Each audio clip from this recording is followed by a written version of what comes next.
Sterilisation चिकित्सा और दंत चिकित्सा के क्षेत्र में संक्रमण को रोकने के लिए सबसे महत्वपूर्ण प्रक्रिया है।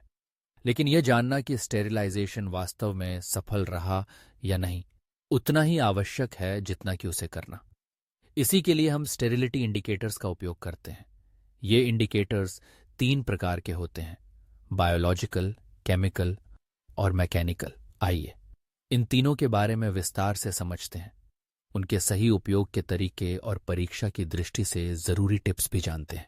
सबसे पहले बात करते हैं बायोलॉजिकल इंडिकेटर्स की। इन्हें स्टेरिलिटी की पुष्टि करने का गोल्ड स्टैंडर्ड माना जाता है।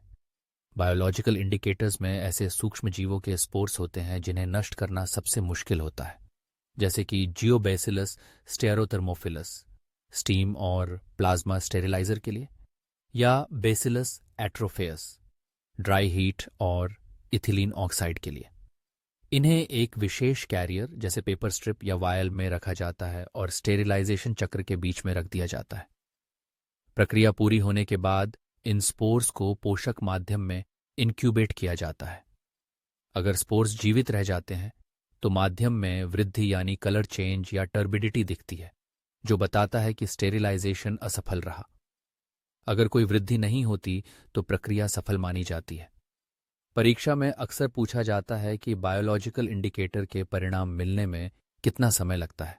आमतौर पर 24 से 48 घंटे। अब बात करते हैं केमिकल इंडिकेटर्स की। ये इंडिकेटर्स स्टेरिलाइजेशन एजेंट की उपस्थिति और कुछ स्थितियों जैसे तापमान, समय, भाप या गैस की उपलब्धता को दर्शाने के लिए डिजाइन किए गए हैं। ये कई प्रकार के होते हैं, टाइप 1 से टाइप 6 तक। सबसे सामान्य हैं टाइप 1 इंडिकेटर्स, जिन्हें प्रोसेस इंडिकेटर्स कहते हैं, जैसे ऑटोक्लेव टेप। ये बस ये दिखाते हैं कि कोई पैकेज स्टेरिलाइजेशन प्रोसेस के संपर्क में आया या नहीं।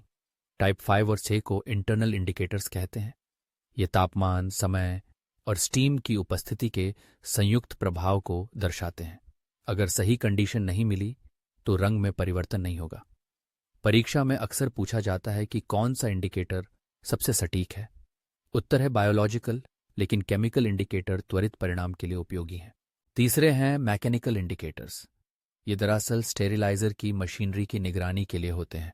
इसमें तापमान, प्रेशर और समय की रीडिंग देखी जाती है, जैसे चार्ट रिकॉर्डर या डिजिटल डिस्प्ले। इनसे पता चलता है कि चक्र के दौरान सही पैरामीटर प्राप्त हुए या नहीं। लेकिन ध्यान रहे, मशीन सही पैरामीटर दिखा रही हो। यह जरूरी नहीं कि स्टेरिलाइजेशन सफल ही हुआ हो, क्योंकि उपकरण की लोडिंग, पैकेजिंग या मशीन की खराबी भी असर डाल सकती है। इसलिए मैकेनिकल इंडिकेटर को अन्य इंडिकेटर्स के साथ ही देखना चाहिए। इन तीनों इंडिकेटर्स का संयोजन सबसे सुरक्षित तरीका है।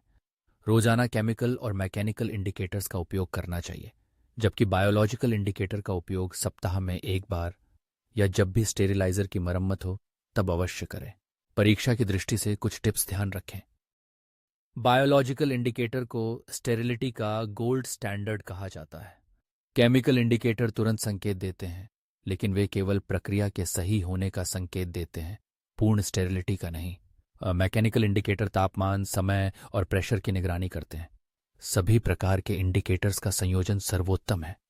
बायोलॉजिकल इंडिकेटर के लिए जियोबैसिलस स्टेरोथर्मोफिलस और बैसिलस एट्रोफेयस के नाम याद रखें। ऑटोक्लेव टेप एक केमिकल इंडिकेटर है जो स्ट्रिप या पैकेज के बाहर चिपकाया जाता है। इस तरह स्टेरिलाइजेशन की सफलता की पुष्टि के लिए सभी इंडिकेटर्स की भूमिका महत्वपूर्ण है। सही ज्ञान और सतर्कता से ही हम संक्रमण से सुरक्षित रह सकते हैं।